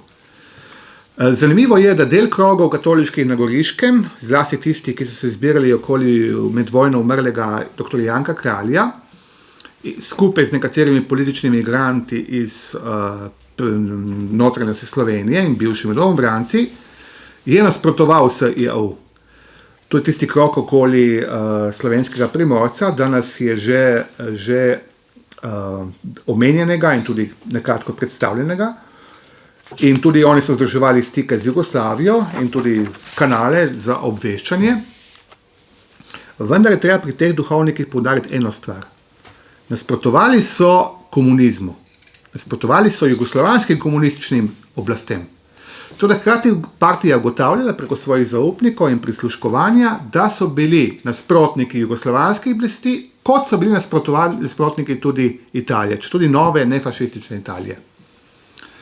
In če beremo Slovenski Primorec izhajajo ga omenjali že danes od konca avgusta 45 do konca decembra 48, se ga splača vzeti v roke, bi lahko en referat oziroma en simpozij njemu posvetili. Sanjali so o mestni državi, sanjali so o Jugoslaviji, da, ampak kako bo nekomunistična. Ne? In pogosto se zasledi v njihovih zapisih, ki so jih urejali, redaktirali v glavnem primorski duhovniki, prej nekateri že omenjeni, nočemo ne Mussolinija, ne Titovih fašistov. Torej zelo pronicljiva izjava za tiste čase. Imam še kaj časa? 6 minut preko si. Preko, dobro. Nič. Potem bom jaz počasi zaključil. Za konec bi si pa vendar dovolil še par sekund. 1947 pride do priključitve. Večina primorskih duhovnikov ostane na svojem mestu, umaknejo se predvsem iz Soške doline, zlasti pa preomenjenega Breginskega kota, na čelu s kobariškim dekanom Alojzijem Pavlinom. In za svoj narodov, bom rekel, ideal, svoje narodno delovanje, predvsem v obdobju med obema vojnama pod fašizmom, pa tudi med drugo svetovno vojno, so bili primorski duhovniki poplačani z podobnimi ali istimi merami kot na Krajnskem ali notranjosti Slovenije, ker se je preganjanje duhovščine začelo že takoj po osvoboditvi 1945. Torej začnejo se razlastitve župnijske zemlje, začne se preganjanje osebno duhovnikov, dolgoletne zaporne kazni na prisilno delo in tudi odmevni procesi, kot je bil Tolminski proces, kot je obsodba Joška Kraglja na smrt, sicer potem tudi pomiloščen. In dejansko primorski duhovniki so kljub temu, da so odkrito delovali za narod in ga podpirali, reševali, so bili poplačani z podobnimi merami. Toliko za enkrat. Hvala lepa.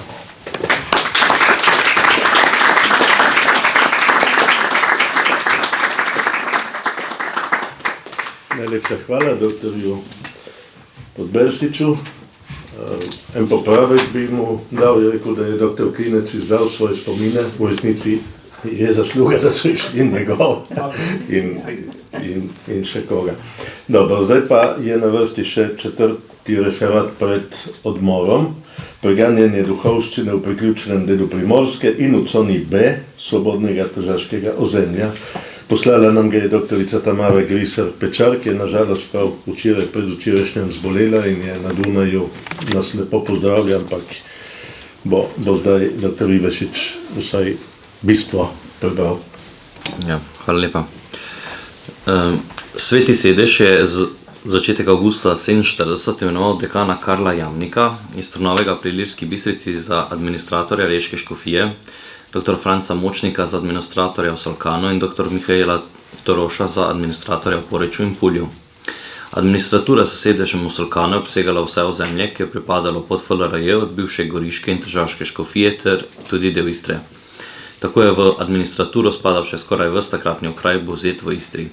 Administratura s sedežem v Poreču pa je obsegala bivšo Poreško škofijo v Istri. 15. septembra 1947 je bil del Goriške škofije priključen Jugoslaviji. Čeprav so se duhovniki na Primorskem pod italijansko zasedbo požrtvovalno zauzemali za narod in slovenski jezik, se je po priključitvi praktično ponovilo vse to, kar se je dogajalo v drugih delih Slovenije že od konca vojne leta 1945. V Goriškem okraju je bilo konec leta 1947 68 duhovnikov, 32 jih je bilo v bivši coni B in 36 jih je prišlo še po priključitvi. Imeli so 8 dekanij v Vipaviju, Črničah, Mirnu, Dornbergu, Kanalu, Biljani, Renčah in Solkanu. Leta 1947 je pobegnilo 24 duhovnikov v Italijo, od tega 22 na Primorskem pred priključitvijo k Jugoslaviji. V prazna župnišča, v okraju Gorica je bilo teh 12. Je oblast naselila urade, vojsko, komunistične organizacije, šolo. V župnišče Prvačno, naprimer, se je selila šola, v samostan v Kostanjevici vojska, v župnišče Bukovica krajevni ljudski odbor, oziroma KLO, OF, AFŽ in Prosveta, ter tako dalje. Pod pretvezo, da je šola ločena od cerkve, so takoj začeli odstranjevati križe iz šol in verouk se je poučeval zadnjo uro. Ljudje so se zaradi tega razburjali, matere v Kanalu, naprimer, so v šoli protestirale. V poročilu iz oktobra 1947 je navedeno, citiram, S priključitvijo Primorske k FLRJ oziroma cono A našega okraja smo ugotovili, da naše masovne organizacije bazirajo še v veliki meri na verski podlagi. Konec citata. Že 27.11.45 so partijci vzhodno-primorskega okrožja sklenili, citiram, voditi najstrožjo borbo proti reakcionarni duhovščini in to brez vsakega oklevanja. Konec citata. Tako je bil v zadnjih 2 letih pred priključitvijo dela Goriške škofije Jugoslaviji zelo oster odnos do vere in cerkve.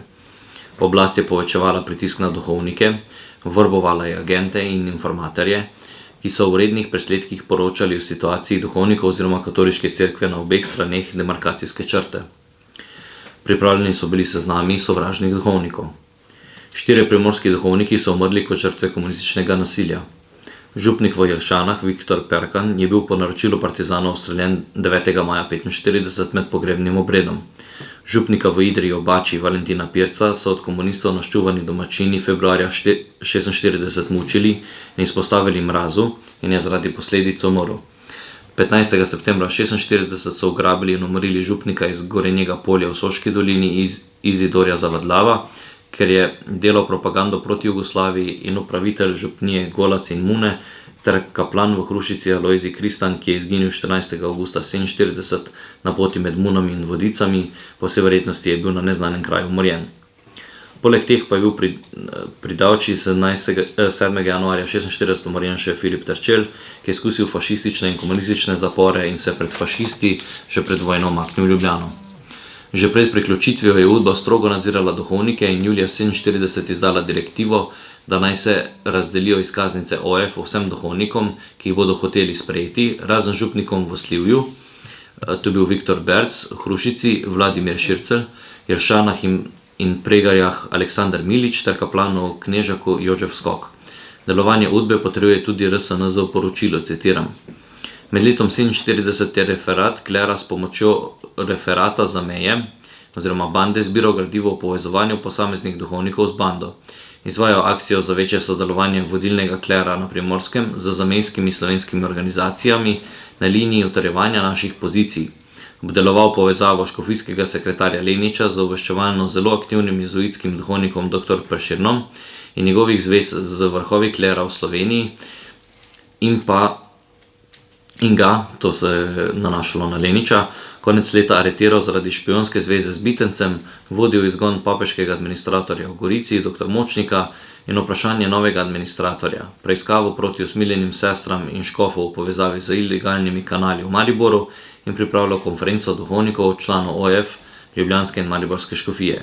Sovražno aktivnim duhovnikom je bilo odvzeto dovoljenje za poučevanje verouka. Konec citata. Tržaški škof Anton Santin je za praznik svetega Nazarja 19. junija 1947 zavetnika koprske stolnice nameraval v Kopru birmovati, kar je prijavil civilnim oblastem. Medtem ko je čakal v semenišče, je odrla tja nahujskana množica, ki ga je sramotila, pretepla in opljuvala, policija pa je stala ob strani in se ni vmešavala. Škof se je nato vrnil v Trst. Po njegovem nalogu je postal delegat za birmovanje v istrskem delu Tržaške škofije, tržaški duhovnik monsignor Jakob Ukmar, ki je leta 1946 škofu predložil ostro spomenico. V Tinjah so 19.8.47 Ukmarju preprečili prihod na birmanje. 23. augusta 1947 je nahujskana mladina hotela duhovnikom preprečiti vhod v cerkev in jih ometavala z jajci in s kamni. V lanišču v Čičariji, kjer je Ukmar birmal 237 otrok, pa je bilo najhujše. Birma je sicer uspela, ker je bila, ne da bi o tem obvestili oblast, prestavljena iz 9. na 8. uro. Potem pa je nahujskana množica mladih razbijala, vpila, udrla v župnišče, pretepla podravnatelja semenišča Miroslava Bulešiča in ga zabodla v vrat, da je mrtev obležal v mlaki krvi. V prvem nadstropju pa so slekli in s stoli pretepli monsignorja Ukmarja, ki je padel v nezavest, župnik Štefan Cek pa se je skril. Po incidentu so priprli nekaj fantov in mož, ki so obranili cerkev, zaprli so tudi Ceka in Ukmarja, ki so ga zastražili. Na sodišču v Pazinu so naenkrat postali napadalci žrtve. Domači župnik Cek je bil obsojen 2. oktobra 1947 na 6 let zapora s prisilnim delom, češ da je povzročil nemir v župniji. Monsignor Ukmar pa na mesec dni zapora in takojšen izgon. V Goriški škofiji je bila spomladi leta 1946 prava kampanja proti birmovanju. Junija 1946 so v Srokanu nadškofa Mlagotja ob izhodu iz cerkve kamenjali, 15. augusta 1947 je bila birma v Kanalski dolini, Namesto 500 pričakovanih birmancev jih je prišlo le 100, ker je Udba organizirala močno propagando proti nadškofu. Da je tako sledi sporočila Udbe za Gorico na Udbo v Ljubljano 31. augusta 1947 o, citiram, izvedbi naše akcije. V kanalu in okolici je bilo raztrošeno 6000 letakov, pojavili so se napisi po hišah. Ameriška civilna policija, skratica CP, je ugotovila, da so bili letaki napisani na KLO. Po tej akciji je CP nabila po hišah letake z naslovom, citiram, opomin vsem krajevnim komunističnim voditeljem, konec citata. Iz varnostnih razlogov so aretirali več pristašov OF, ki so bili člani komunistične partije, tudi 27 komunistov iz Richenberga. Nadškof je prišel v kanalu četrtek zvečer, spremljala sta ga 2 kamiona Amerikancev, en odprt džip civilne policije, zaprt džip PF, policijsko motorno kolo. Že par dni prej je prišlo v kanal okoli 50 pripadnikov civilne policije v pomoč krajevni civilni policiji, ki v normalnem času šteje 35 mož. Pred prihodom nadškofa je štela 130 mož, tudi število detektivov se je povečalo. 19. augusta 1947 je bil aretiran župnik v Vrhpolju Janko Pišot, ker ni hotel dati na razpolago dvorano komunističnim organizacijam. Tedan se je vršilo masovno zborovanje OF v Vrhpolju z 120 udeleženci, ki so zahtevali aretacijo župnika. Sledila je hišna preiskava, pri kateri so našli 3 številke demokracije, nekaj številk Primorskega Slovenca, 5 protikomunističnih brošur, nekaj člankov proti komunizmu, izrezanih iz BG, v narekovajih literature, še iz vojnega časa in nerabljen ciklostil. 30. augusta 1947 pa je oblast zaprla dekana v Postojni Franceta Krhneta, ker je pomagal ljudem pobegniti čez mejo. Bil je sicer izpuščen 5. februarja 1948, vendar so ga duševno zlomili, ni bil več sposoben opravljati duhovniške službe, tudi praga cerkve se ni več upal prestopiti. Brez maše je ostal 17 let do smrti do leta 1964. Že takoj po priključitvi je Udba začela z aktivno diferenciacijo duhovščine. Zbirala je gradivo proti neljubim duhovnikom, tako naprimer proti župniku Bercetu, ki je na dan priključitve imel mašo, ker je do priključitve prišlo. Po Udbinem seznamu duhovnikov za okraj Goriško 28. septembra 1947 je bilo od 40 duhovnikov, ki so ostali po priključitvi, 8 nedvomno opredeljenih za novo oblast, 7 neopredeljenih, nepolitičnih oziroma prestarih, 4 so bili med vojno za OF oziroma nov, pa so, ko so prišli Anglo-Američani, svoje mnenje vsaj delno spremenili, 21 pa jih je bilo nasprotno opredeljenih. Zanimivo je, da niso zaupali niti vsem članom duhovnikom OF. V vseh 3 škofijah na Primorskem je bilo konec septembra 36 duhovnikov včlanjenih v OF. Kot drugot v Sloveniji so učitelji verouka potrebovali pristanek Ministrstva za notranje zadeve. Če zaključim, od vsega začetka je oblast igrala na strune diferenciacije med cerkvenimi predstojniki in ostalimi duhovniki, med ljubljansko in mariborsko škofijo, med ljubljanskim in mariborskim škofom na eni strani in goriškim administratorjem Torošem na drugi, ter med administratorji na Slovenskem Primorju in tako dalje. Duhovnike člane OF oziroma civilno-metodskega društva in tako imenovane reakcionarne duhovnike je namerno različno obdavčevala in nudila tudi finančno podporo tako imenovanim naprednim duhovnikom. Hvala. Hvala.